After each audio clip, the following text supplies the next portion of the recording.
ओम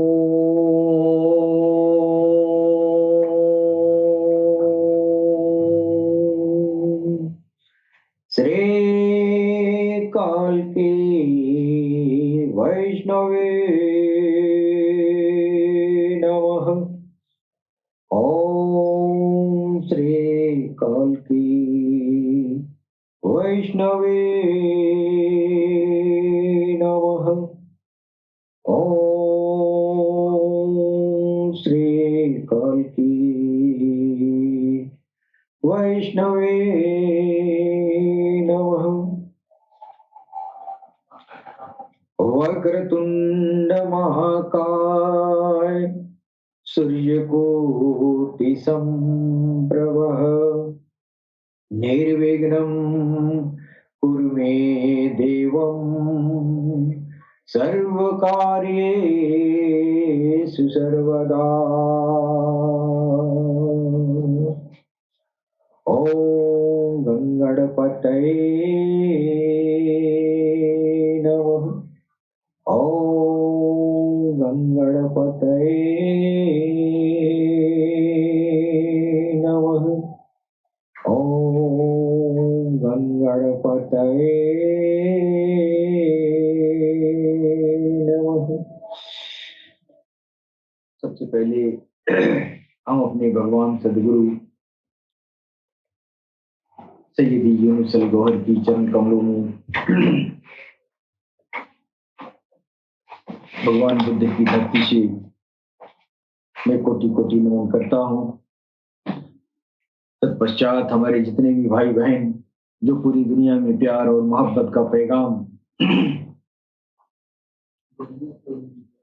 पहुंचाते हैं, उन सभी भाई बहनों को मैं सर नवाकर प्रणाम करता हूँ। सलाम, नमस्ते, सत श्री अकाल। हमारे हर कौम के, हर समुदाय के जो भी हमारे भाई बहन हैं, जो हमारे इस प्रेम के अभियान में जो लोग जुड़े हैं, उन सबका मैं आभारी हूँ।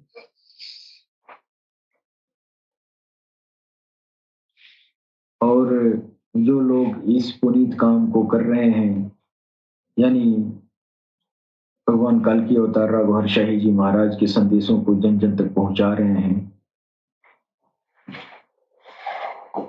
ऐसे मनुष्यों को मेरा साष्टांग दंडवत है।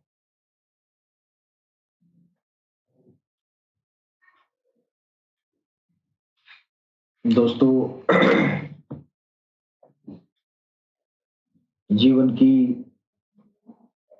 को सुगम, सार्थक, सफल और फलदायी बनाने हेतु भगवान काल की अवतार की पहचान और उनके आध्यात्मिक प्रलाप को हासिल करना इस आत्मघाती दौर में बहुत ही अत्यंत आवश्यक है। हर इंसान के लिए भगवान काल की अवतार इमाम मेहदी अस्सलातु वस्सलाम, उदखिल समावील मैत्रेय तीर्थंकर, जो एक ही हस्ती का नाम है जी। और इस हस्ती को पहचानना इस सांप्रदायिकता की जो ये जहरीला दौर चल रहा है, इस दौर में भगवान काल की अवतार के संदेशों को, उनके आध्यात्मिक प्रलाप को ग्रहण करना अति आवश्यक है हर इंसान के लिए, चाहे वो जिस भी कौम में हो।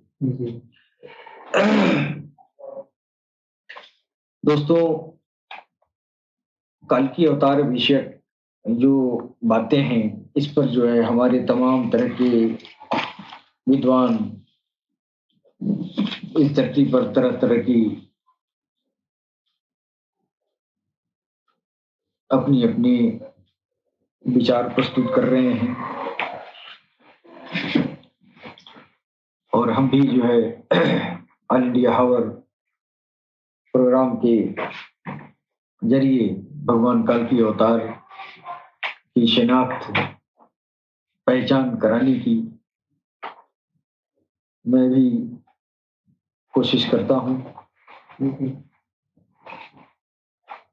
मेरा कहने का मतलब है कि काल की अवतार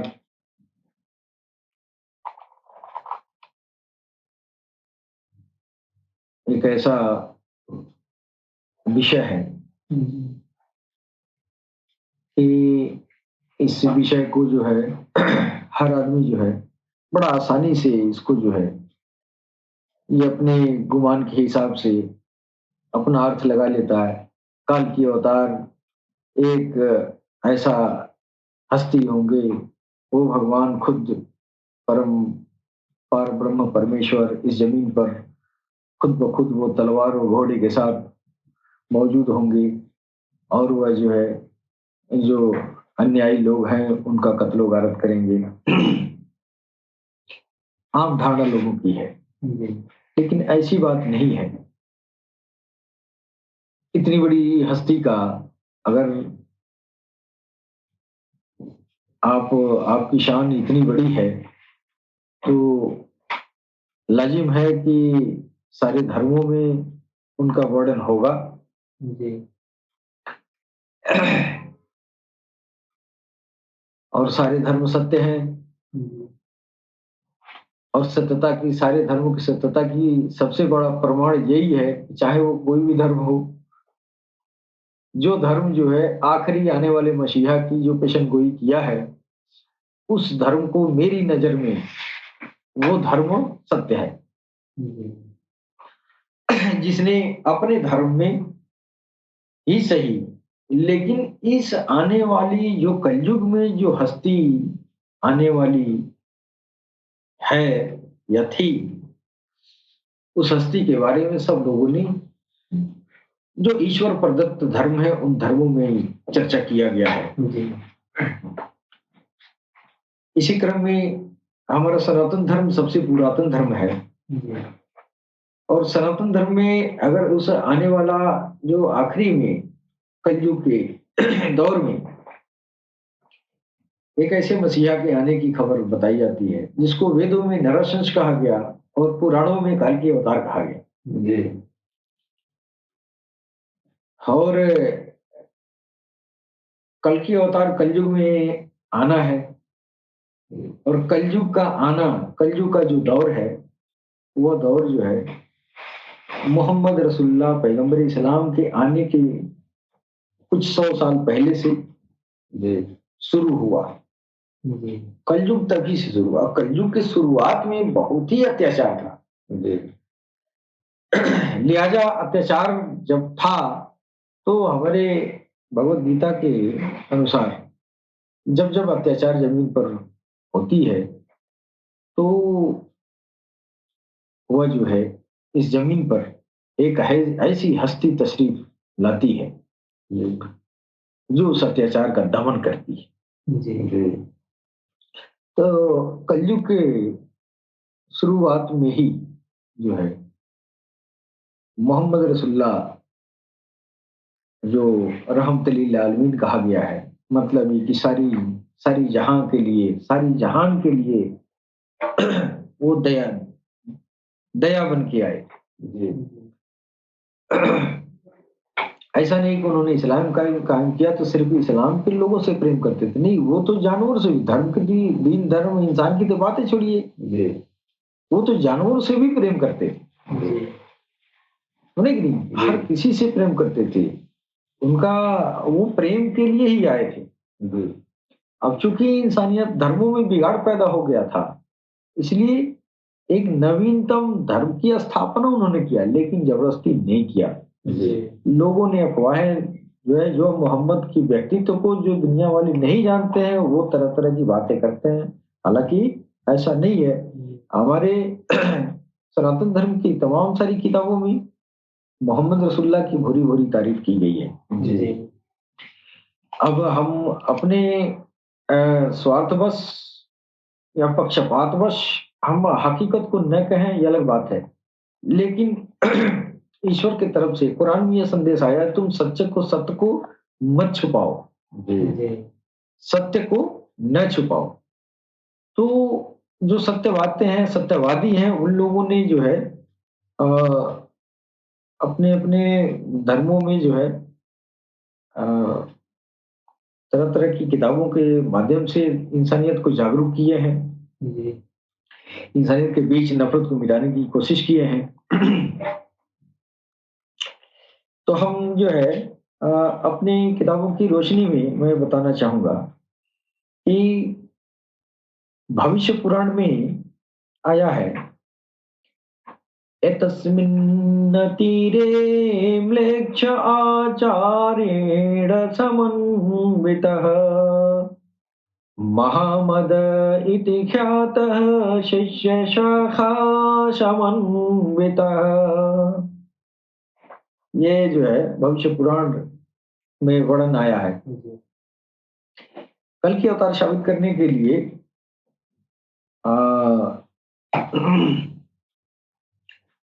मोहम्मद सल्लल्लाहु अलैहि वसल्लम के बारे में पुराणों की भविष्यवाणी जो दी गई है, उस पर जो है आदमी को ध्यान देना चाहिए। भविष्य पुराण कहते हैं, किसी दूसरे देश से एक नबी अपने साथियों के साथ आएगा, उसका नाम मोहम्मद होगा। एतस्मिन् तीरे म्लेच्छ आचार्येण समन्वितः। किसी दूसरे देश से एक नबी अपने साथियों के साथ आएगा।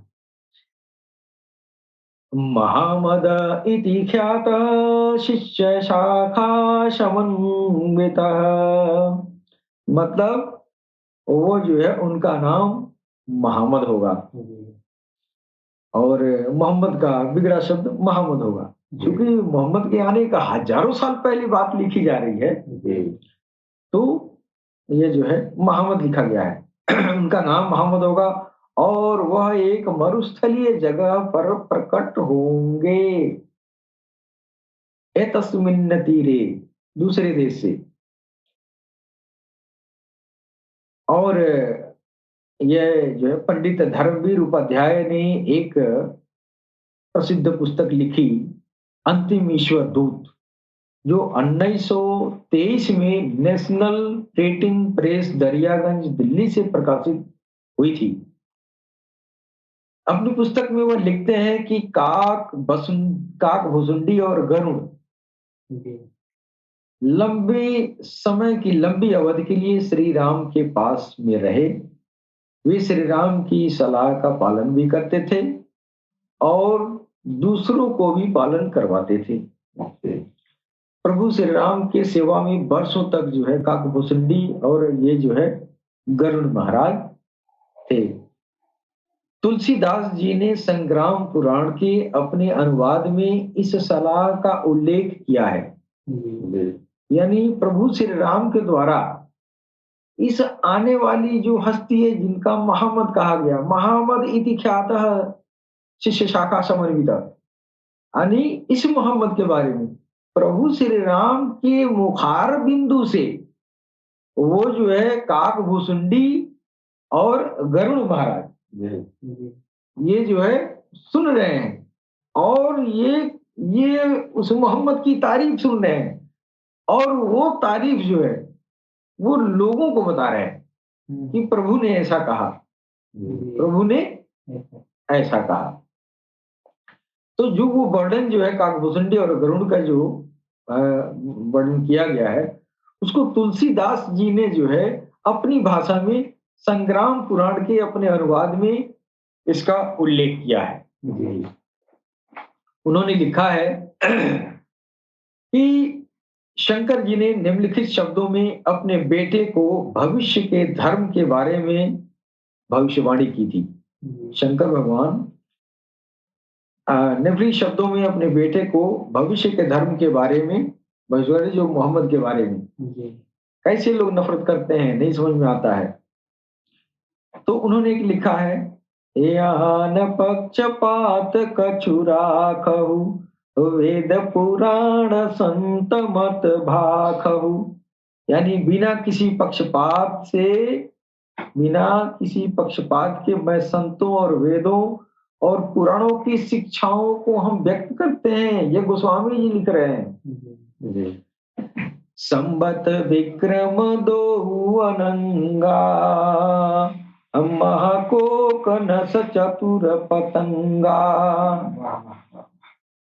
यानी वह 4 तारे की वृद्धि के साथ 7वीं विक्रमी सदी में जन्म लेंगे। 7वीं विक्रमी सदी में मोहम्मद रसूलुल्लाह का जन्म हुआ और उनके आने के पहले गोस्वामी जी लिख रहे हैं वह 4 तारे सूर्य की वृद्धि के साथ 7वीं विक्रमी सदी, महाकोक नक्षत्र पतंगा, संबत विक्रम दो वनंगा। आगे लिख रहे हैं राजनीति भव प्रीत दिखावे, आपन मत सबका समझावे। यानी वह जो आएंगे 7वीं विक्रमी सदी में, वह तर्क द्वारा शासन जो है तर्क द्वारा शासन के योग्य हो जाएगा।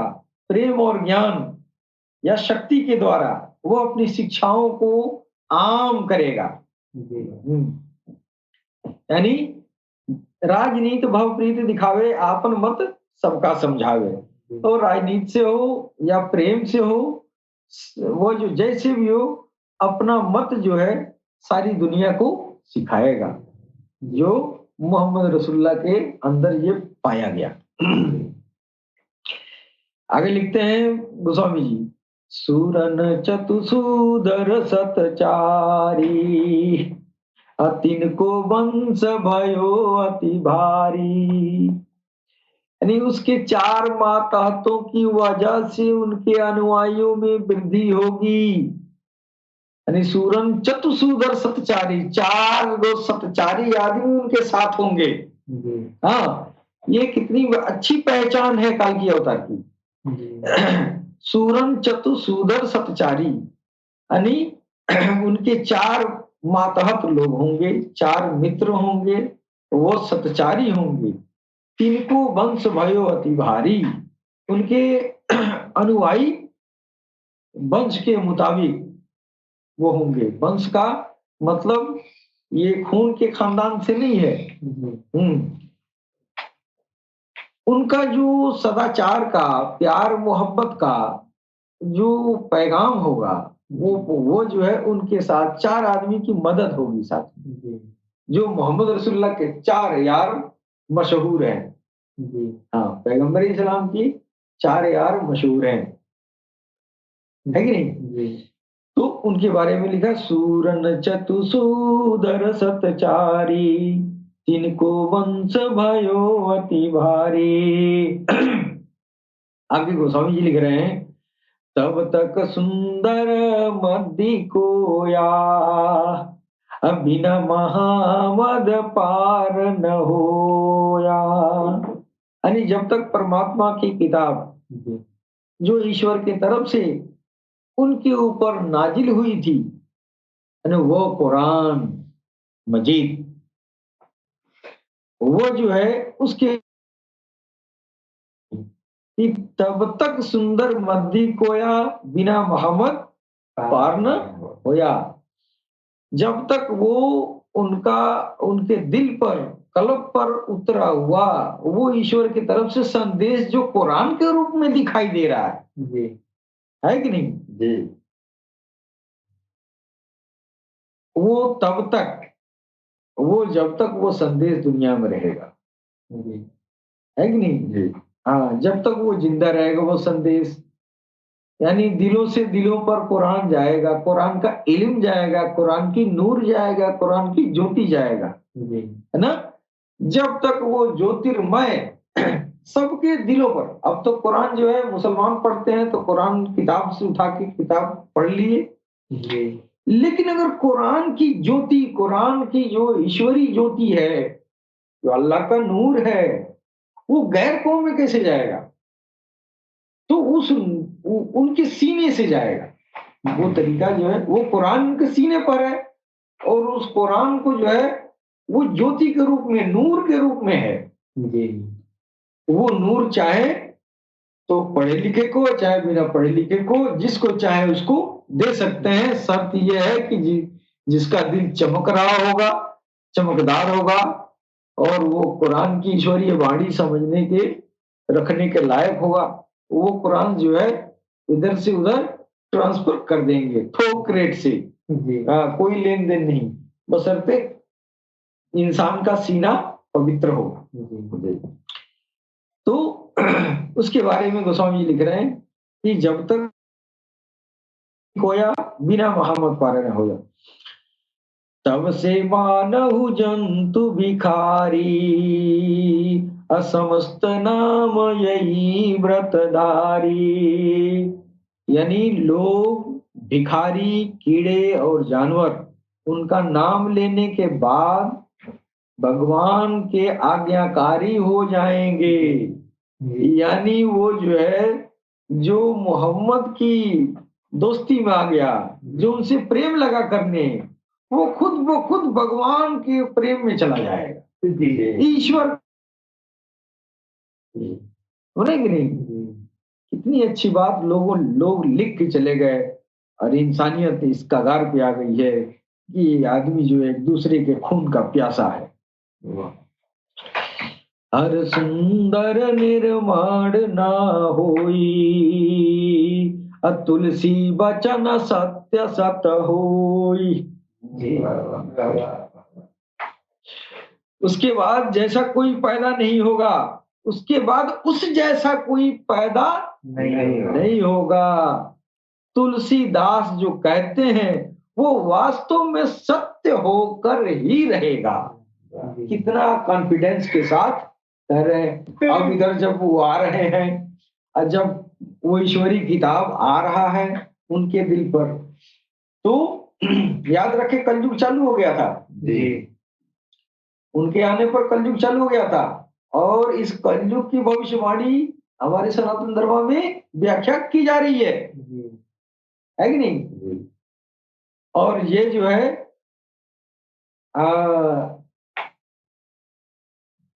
कुरान में इधर आ रहा है ईश्वर की तरफ से संदेश कि आप आखिरी अवतार हैं। आप आखिरी अवतार हैं। हाँ, आखिरी नबी है, आपके बाद कोई नहीं आएगा।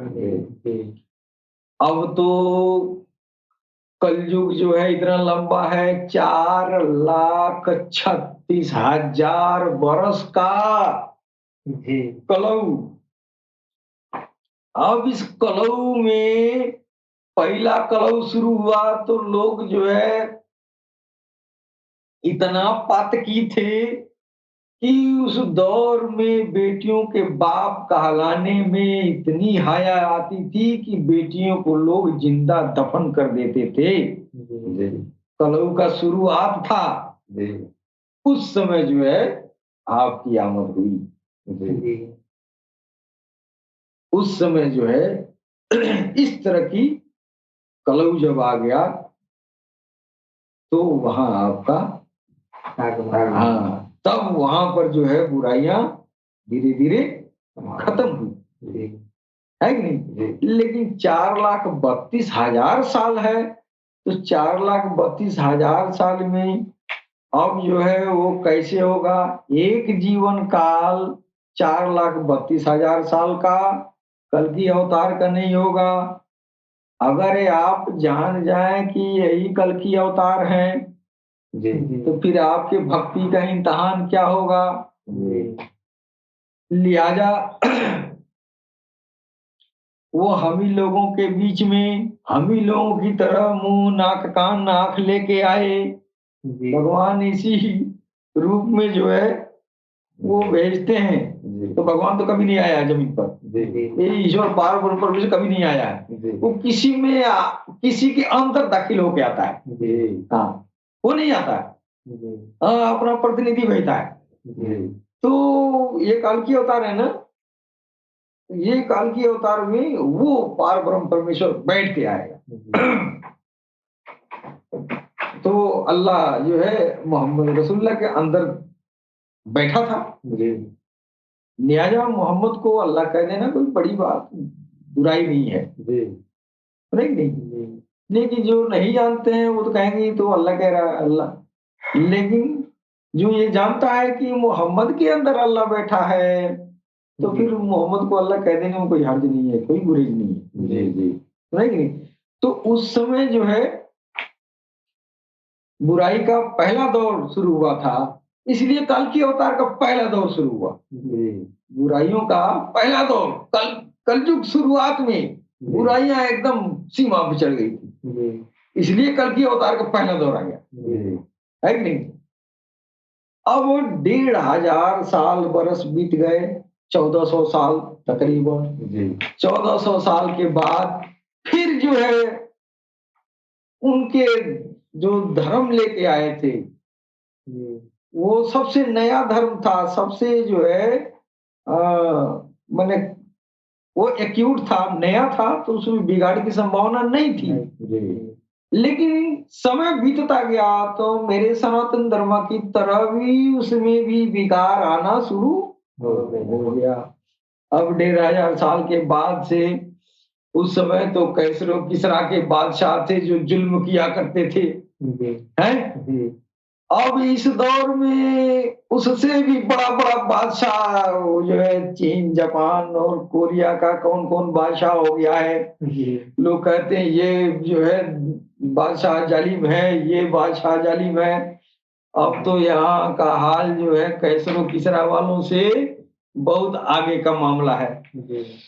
अब ये जो है हुकूमत करने वाले अब इस समय जो है अपना अपना वीटो पावर लेके बैठे हैं, अपने अपने शान और शौकत में कितना नुकसान हो रहा है, कितनी जाने जा रही है, इसकी फिक्र नहीं है। दया नाम की चीज नहीं है। अपनी बात ऊपर करने के लिए, अपना वर्चस्व स्थापित करने के लिए, अपनी अनानियत दिखाने के लिए इंसान अपने सारा वजूद उसमें लगा दे रहा है, और इसमें ये नहीं देख रहा है कि हमारी इंसानियत कितना पतन होती जा रही है। अब फिर इस दौर में जो है वही काल की अवतार जो मोहम्मद थे, उनका जो है वो पुनर्जन्म में भाग लेने वाली जो आत्माएं थी जिससे जिस्म बनती हैं, उस पुनर्जन्म में भाग लेने वाली उन आत्माओं के जरिए फिर इमाम मेहदी का आना हुआ। अब ये इमाम मेहदी क्या है? वही काल की अवतार हैं जो उनका दूसरा दौर है, जिसको अल्लाह ने भी कुरान में कहा वलिल आखिरती खैर लकुम मिनल ऊला। आपका ये दौर इस दौर से बेहतर होगा अगला दौर। तो अगला दौर क्या है? आप पुनर्जन्म नहीं कहते हैं, हम तो कहेंगे, इसलिए हम सनातन धर्मी हैं, हम सनातनी हैं, हम पुनर्जन्म में विश्वास करते हैं, तो हम तो मोहम्मद रसूलुल्लाह का पुनर्जन्म आसानी से कह देंगे, है कि नहीं? हालांकि यह बात हमारे मुस्लिम भाइयों के समझ में पुनर्जन्म के नाम पर भड़क उठते हैं। उनको रूहानी इल्म पता नहीं है, पुनर्जन्म में भाग लेने वाली आत्माएं अलग होती हैं और हिसाबो किताब में जाने वाली आत्माएं अलग होती हैं। हिसाबो किताब में जाने वाली आत्माओं का पुनर्जन्म नहीं होता है, लेकिन जिस्म सूरत शकल ये जो है ये ढांचा बनाने वाली जो आत्माएं होती हैं, इनका जो है जैसे जिस्म से निकलती है उसी प्रकार के जिस्म में दाखिल भी होती हैं। ऐसा नहीं कि जो है चोर के साहू में, साहू के चोर में, ऐसा नहीं होता। इसलिए कल की अवतार की जो पहला जिस्म था मोहम्मद रसूलुल्लाह के रूप में, उस तरह का जिस्म, उतना ही पाकीज़ा जिस्म भी फिर दोबारा आएंगे।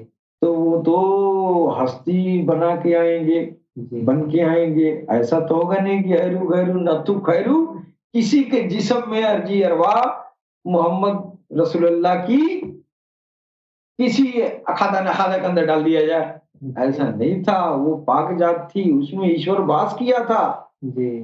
वो ईश्वर का वो जो है मोहम्मद रसूलुल्लाह का जो जिस्म था, शरीर था, उस जिस्म में जो है प्रभु वो पार ब्रह्म परमेश्वर निहित था।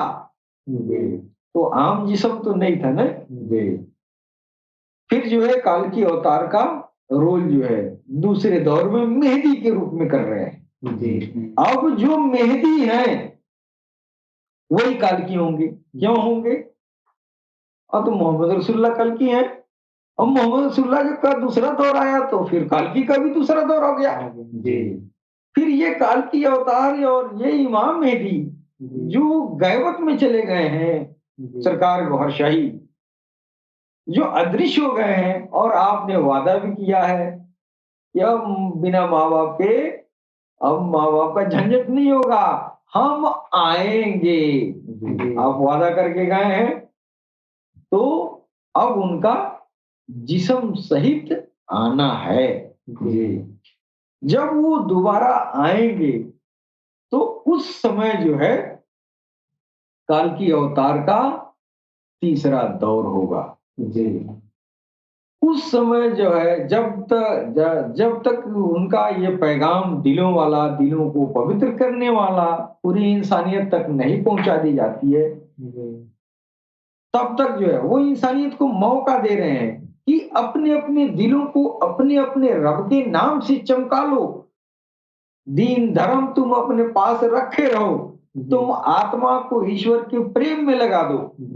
तुम्हारा जिस्म जिंदा रहेगा तब तक तेरा हिंदू और मुसलमान रहेगा, तू मर जाएगा तो तेरा हिंदू मुसलमान यही रह जाएगा। लेकिन जो जाएगा वो ईश्वर के पास जाएगा, वो ईश्वर के प्रेम में अगर रहेगा तो फिर ईश्वर के प्रेम में जाएगा ना। तो हमारा धर्म हिंदू और मुसलमान है, ईश्वर का धर्म प्रेम है। ईश्वर वो पारब्रह्म परमेश्वर न हिंदू है, न मुसलमान है, न सिख है, न ईसाई है कि नहीं? वो प्रेम ही है, वो प्रेम चाहता है।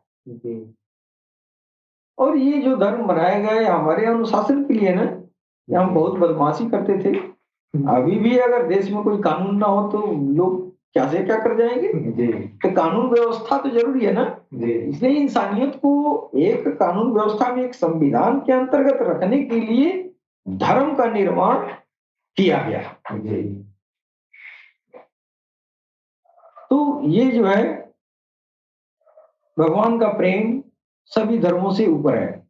आप कितना बड़े धार्मिक हो, अगर आपके अंदर भगवान का प्रेम न हो, आपका दिल भगवान से के नाम से आबाद न हो, आपका दिल भगवान के नाम से रोशन न हो, फिर आपका हिंदू और मुसलमान बेकार है ना।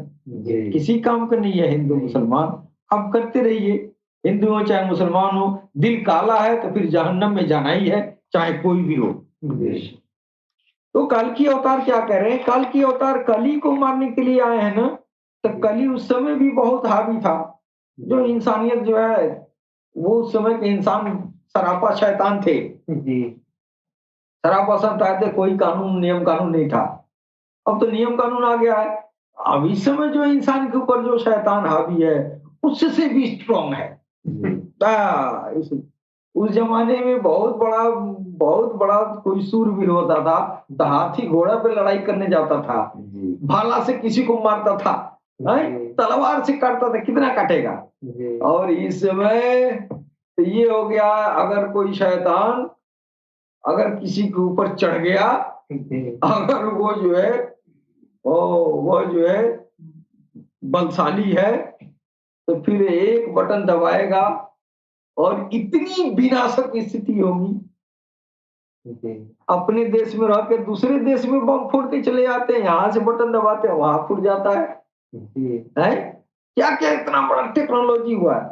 अब तो इस समय का जो कली है उस समय के कली से कितना ज्यादा ताकतवर है।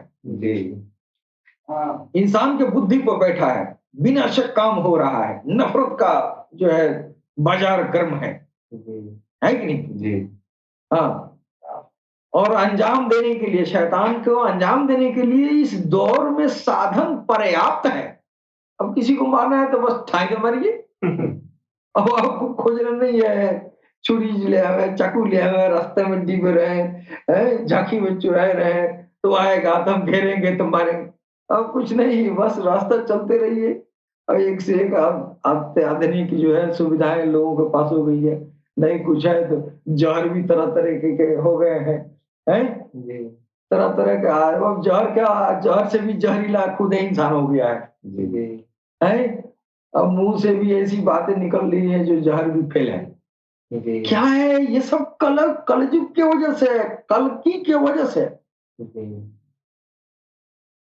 कली कली कली को मारने वाला कल की होगा। और कली उसको कहते हैं जिसकी वजह से इंसान इतना जहरीला हुआ है। जी, वो इंसान के नाभि में बैठा हुआ वो राक्षसी आत्मा जिसकी वजह से इंसान जो है जहरीला हो गया है। तो आगे जो है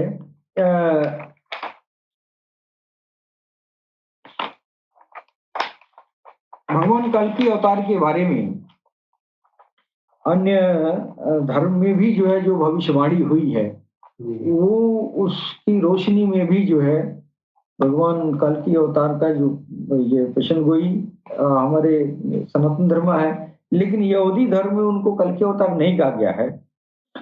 यहूदी धर्म में उनके लिए कल्कि अवतार की जो भविष्यवाणी की गई है वो भी जो है मोहम्मद रसूलुल्लाह की तरफ जाता है। यहूदी धर्म में जो भविष्यवाणी है लिखा है, मैं उनके लिए उनके भाइयों के बीच में से मूसा की तरह एक नबी को उत्पन्न करूंगा और मैं अपना वचन उनके मुंह में डालूंगा और मैं अपना वचन उनके मुंह में डालूंगा और जिस बात से उसे मैं आज्ञा दूंगा वही उनको कह सुनाऊंगा। यानी वो मोहम्मद रसूलुल्लाह के ये दिल के ऊपर जो ईश्वर की तरफ से जो किताब उतरी है ना, उस पर जो है कहा गया है।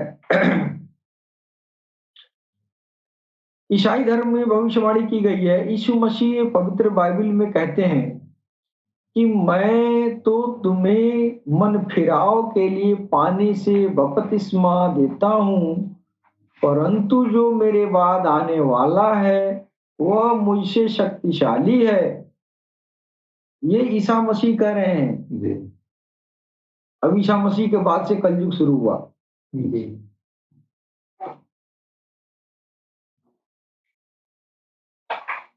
मैं हाँ, जो मेरे बाद आने वाला है वो मुझसे शक्तिशाली है, मैं उसकी जूती उठाने के योग्य नहीं हूँ। जी,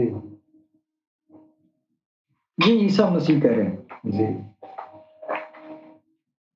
मैं उनकी जूती उठाने के योग्य नहीं हूँ। वह तुम्हें पवित्र आत्मा और आग से बपतिस्मा देगा। वह तुम्हें पवित्र आत्मा को आग से बपतिस्मा देगा, यानी वो आएंगे और तेरे अंदर जो छुपी हुई आसुरी आत्मा है, जी, उस आसुरी आत्मा की वजह से तू जो आसुरी काम कर रहा है, जी, हाँ, तो उससे उस आसुरी आत्मा से तुमको पवित्र करेंगे, उनसे उस बुरी आत्मा से छुटकारा दिलाएंगे।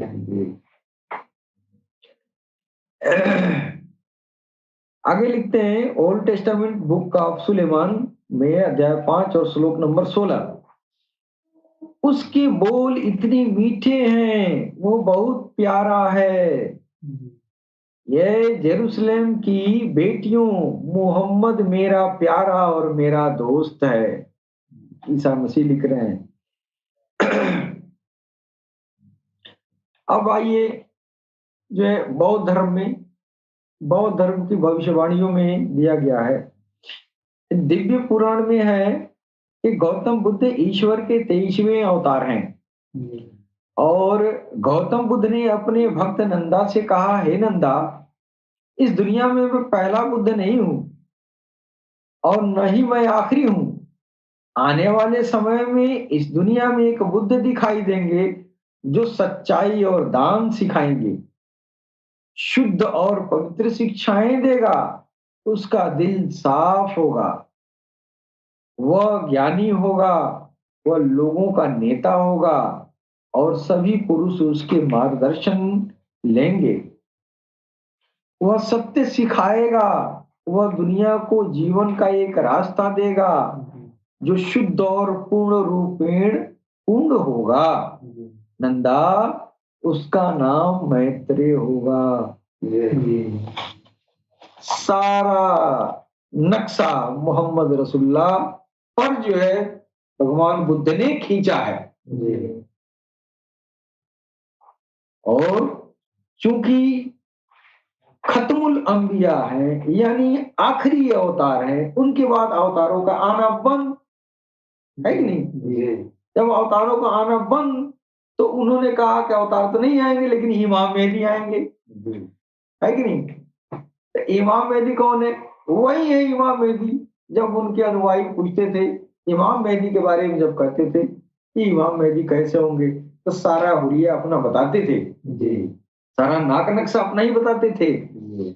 और लोग पूछा भी करते थे कि हे प्रभु, कहीं आप ही तो नहीं इमाम मेहदी होंगे?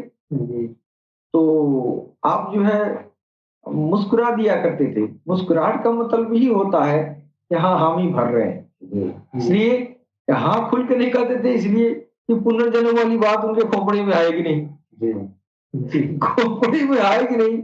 अब कह देंगे तो कहेंगे सब, कहते आत्मा रूह तो मैदान महशर में जाएगी, तो फिर आप कैसे आएंगे? है कि नहीं? तो बात तो सही भी थी और बताने लायक नहीं था, इसलिए समझने लायक नहीं था ना, इसलिए मुस्कुरा दिया करते थे। तो बात यही सत्य थी कि उनकी अरली अरवाह दूसरी दौर जब होगा उनका, तो मेहदी ग्रुप में आएंगे, यानी वही काल की, वही मोहम्मद, वही जो है मेहदी बन के आएंगे, जिनका चेहरा चांद और सूरज हाजिर अस्वद में, और आसमान के जितने भी सैयारे हैं, जितने भी जो है ग्रह है, सारे ग्रहों पर आपकी छवि नुमाया है। और चांद में तो क्या पूछना है, चांद में तो हम लोग जो है जब चांद निकलता है तो खूब दीदार करते हैं, खूब साफ चेहरा दिखाई दे रहा है। आगे एक हमारे विद्वान हुए हैं, ये डॉक्टर वेद प्रकाश उपाध्याय, अपनी एक किताबें अपनी किताबों में सिद्ध कर चुके हैं कि इन पवित्र धार्मिक पुस्तकों में सभी भविष्यवाणियां मोहम्मद रसूलुल्लाह की तरफ उनके लिए ही हैं। हम लोग किस खेत के मूल्य हैं? डॉक्टर वेद प्रकाश उपाध्याय प्रकांड विद्वान, वेद और शास्त्रों का, उन्होंने सारी धार्मिक किताबों का वो जो है निचोड़ निकाल के आखिरी में उन्होंने लिख दिया कि यह जो है सभी भविष्यवाणियां हजरत मोहम्मद मुस्तफा सल्लल्लाहु ताला अलैहि वसल्लम के लिए ही है। लिहाजा वही काल की अवतार है और उनका दूसरा दौर इमाम मेहदी सैयदना रियाज अहमद कोहरशाही के रूप में आया, फिर पुनः गैबत में आप चले गए, फिर पुनः फिर वापसी होगी। इसलिए कि पुनर्जन्म में भाग लेने वाली जो आत्मा है वो ऑलरेडी यूटिलाइज हो चुकी है, लिहाजा वो जमीन से गए नहीं है। कल की अवतार जब से आए और जब तक ये धरती रहेगी तब तक रहेंगे, वो जाएंगे नहीं, जाएंगे तो सब कुछ चला जाएगा। इसलिए इस पूरी कायनात की जान जो है काल की अवतार के अंदर बंद है। काल की अवतार इस धरती को छोड़ेंगे तो धरती समूह नष्ट हो जाएगा। यहाँ तक कि काल की अवतार जो इस जमीन से कदम उठा लेंगे,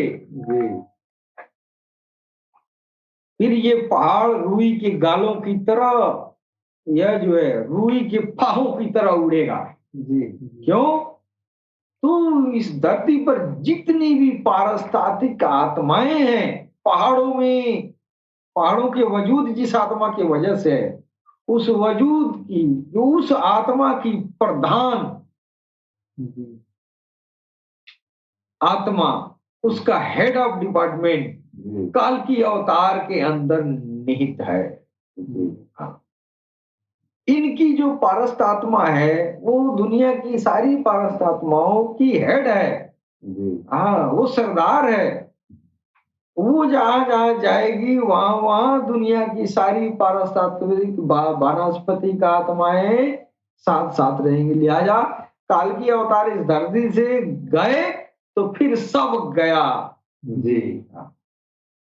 अब इस समय आलोप है, अदृश्य है ना, आए यहीं पर, आए यहीं पर, अदृश्य है। अदृश्य इसलिए है कि इंसानियत को मौका दे रहे हैं, ये चांद में छवि देखो और अपने दिल को चमका लो, ताकि सबको मोक्ष प्रदान कर दूंगा। मोक्ष का प्रदान बिना जो है दिल को साफ किए नहीं हो सकता है। समझे कि नहीं? तो ये सब जो है बातें बताने का उद्देश्य हमारा ये है कि अगर हम विदेश जाएं जहां पर हर एक नया और ये जो है अपरिचित हो, और ऐसे में हमें अगर मालूम हो कि उनों में से एक व्यक्ति हमारे देश का है, तो उसके विषय में बिना कुछ जाने ही दोस्ती और सहानुभूति हो जाएगी। अगर आप लंदन जा रहे हैं तो कोई आदमी अपने इलाके का मिल गया है कि नहीं, तो वो सब गिराना लेंगे। यहाँ का आदमी अगर कोई दिखाई दिए तो बड़ा अपनापन बिना कहे जो है आकर्षण जो है आपका हो जाएगा।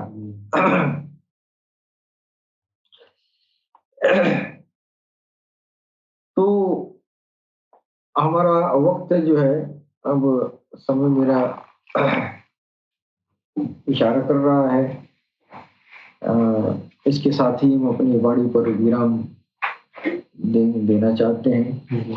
फिर भगवान कल की अवतार ने चाहा फिर अगले सप्ताह फिर आपसे मिलेंगे। तब तक के लिए आज्ञा दें।